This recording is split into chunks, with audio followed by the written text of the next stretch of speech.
Hello and welcome. It's Monday and it's Motivational Monday by Jim and Lucy. And today we have special topic because we talk about the resilience, not just today, not just this moment, but resilience as a lifestyle. And our today guest knows how to help you actually grow into that habit, make it a lifestyle. And the guest today is Michelle Dickinson. Hello, Michelle.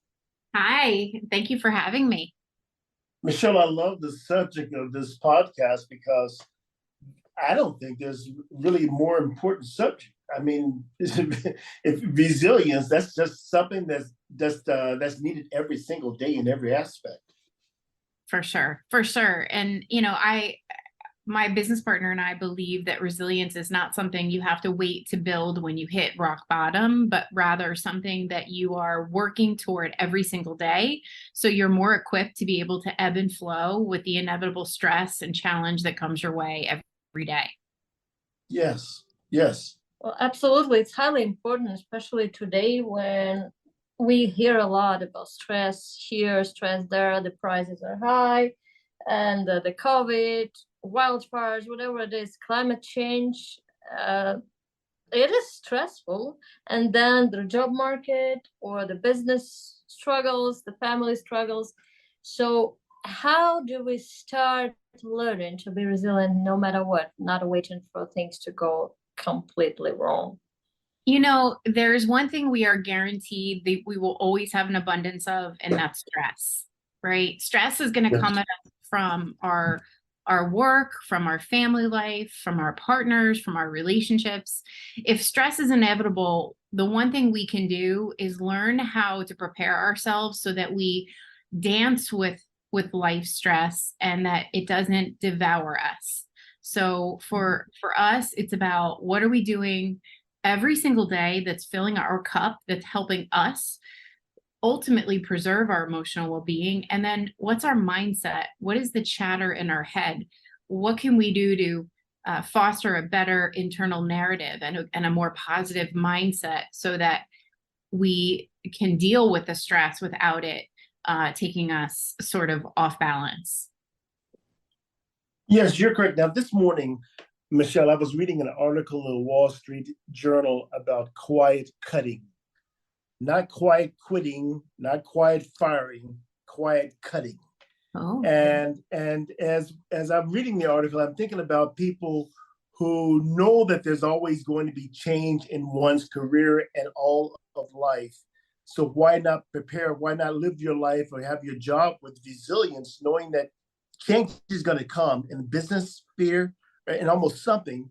So we have to prepare for it. yeah.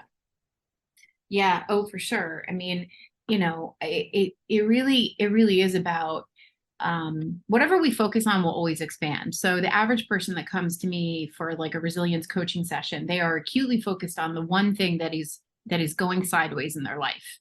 And when they are focusing on one thing that's going sideways in their life, that becomes bigger and bigger and bigger, and they start to not be able to vividly see all the love and the abundance that they have right in front of them. So the first thing I like to talk to people about is like make sure that you have things outside of your life that you can lean on as well, because when we make our work everything and things start to go a little off kilter, it's very easy for us to just go down the rabbit hole and focus on that negative thing. Rather, if we have relationships and we have hobbies and we have things that bring us joy outside of work, those are the things we can lean on to help us be more balanced. And then if we also have practices like a gratitude practice that forces us to look at all the good instead of just allowing the mind to go to the negative place, the place that needs all the attention, that also will help us stay more balanced. Yes. Well, it is important to keep that balance. So, Michelle, what is your focus? What is the biggest problem that people come to you with? Is it work, personal relationship? What will be the focus?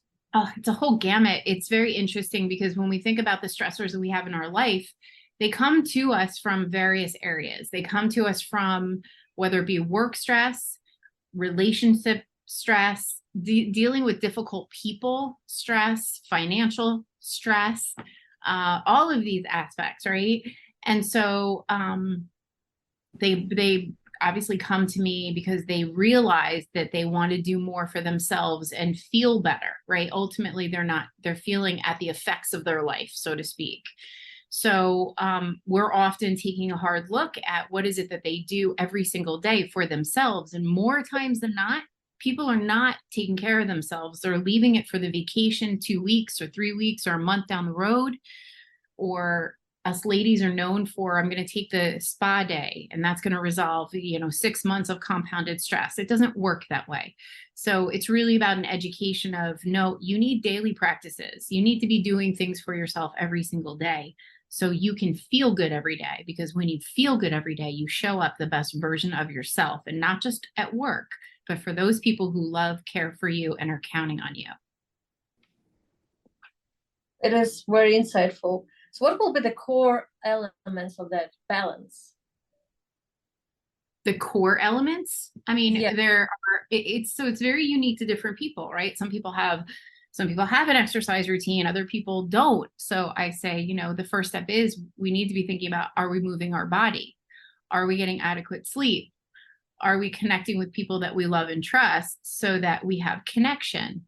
Are we waking up in the morning and falling into our day, like having no time for ourselves and just rushing into a very high stress environment without taking even a pause for ourselves? So it's a variety of things. I like to sit down with people and go through a very comprehensive resilience audit to look at what their practices are, and then introduce ideas to them to say, could you take 15 minutes and do just this one thing? And I'm going to hold you accountable to that. So we make small shifts in people's day-to-day practices, but then also we look at their mindset, because if their mindset is compromising them, no matter what you tell them to do every single day, they're not going to have a better or improved situation, because their mind is riddled with negativity and victim mentality. I like how you're out there with victim mentality. How do we get people to do those things you just talked about before something cataclysmic happens in their life? How do you get them to do it now, ahead of time, being proactive? Yeah, we have to realize that self-care isn't a luxury that we do when we have time. I think that's the first step people need to really get. At the end of the day, nobody is coming along and removing stress from your plate so that you can go take care of you. Only we can grab onto time for our well-being and make ourselves a priority. Are we choosing us versus, allowing other things to dominate our day so that we don't care for ourselves? Because I remind people all day long, every day, nobody's coming to save you. If you want to take care of yourself so you're here, like, I'll be honest, stress kills. We know stress kills. You got to make you a priority, and you got to create the time for yourself regardless of the demands that are on you. Yes. Highly important. And I'm pretty sure as minimum every woman who listens to us right now thinking, yes, that's probably correct, but I need to do this, and this, and here is my family that needs this, and this. So before we finish this episode, Michelle, what is something that you want our listeners to try to add to their lives every day, starting from today, so that change will start? I have 2 suggestions. The first thing is, give yourself a small pause in the morning before you start caring for everybody else, whether it be your family or your work. Give yourself 15 minutes just for you. And I don't care what that looks like. It might be prayer. It might be reading something to learn. It might be just sitting quietly with a candle and a cup of tea or a cup of coffee. Give yourself the gift of 15 minutes and stop falling into your day. So many people fall into their day and they wonder why by 11 o'clock they are so stressed and overwhelmed, and the day feels like it's just getting worse. So do that for yourself. And then the other thing is, stop relating to self-care as either or, because responsibilities, unexpected things are going to show up in our life. And oftentimes people are foregoing self-care to take care of the next hot potato. Consider it doesn't have to be either or. It can be and. You can say, I got this to do I didn't expect, and I'm still going to go for a walk for 15 minutes or 10 minutes or something. I'm going to get fresh air. Stop relating to it as either or. That's Yes. probably important advice. Stephen Covey used to talk about that years ago about having everything on our calendar listed as an emergency. I mean, and as opposed to something that we want to have done, we're always in a framework that somehow this is an absolute emergency. So we're always running from this, running for that, running for that. And eventually, the only things that get done are the things that must absolutely get done. But I can see right now where you're saying that if we just do the simple techniques on a daily basis, they have this accumulative effect, won't they? They absolutely do. Absolutely do. Absolutely. Do you have a podcast? I haven't read everything. I mean, I'm just listening to you right now. It just sounds like you ought to be on Oprah or something. This sounds really, really good. I used to have a podcast called Michelle's Conversations That Matter when I was an advocate. I was a mental health advocate before I started my business. Yes. But the best way for people to connect with me is going to be on LinkedIn and look at all my content that I'm posting there. And then I have a TikTok channel, Resilience Coach Michelle, where I'm always dropping little resilience tips to help people, because I think we have to fill our mind with good things and reminders that it's completely attainable. We just have to put in a little bit of effort. You know, I'm just thinking right now of something off the top of my head, Wake Up with Michelle, because I mean, I'm just thinking about what you're saying. It's wonderful, because I wish people would contact you and find your LinkedIn profile, get in touch with you, because you have an easygoing way of giving concrete information that I think that's salient to anyone out there who want to make some changes in your life and who doesn't want to make some changes in their life. Thank you. Yeah, I think, you got to make it real. You got to make people realize it doesn't have to be as big and overwhelming. Just start small and be consistent, and you'll get there. If not now, when? Yeah, man, we only have so many sands in the hourglass. That's right. As Jack Nicholson liked to say, in terms of endearment, there's not too many shopping days left before Christmas.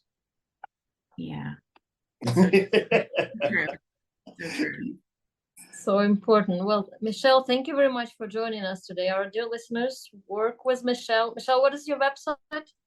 Sure. It's michelledickinson.com. Wonderful. You can find a link in the description to this episode. Thank you very much for joining us today and sharing this important advice.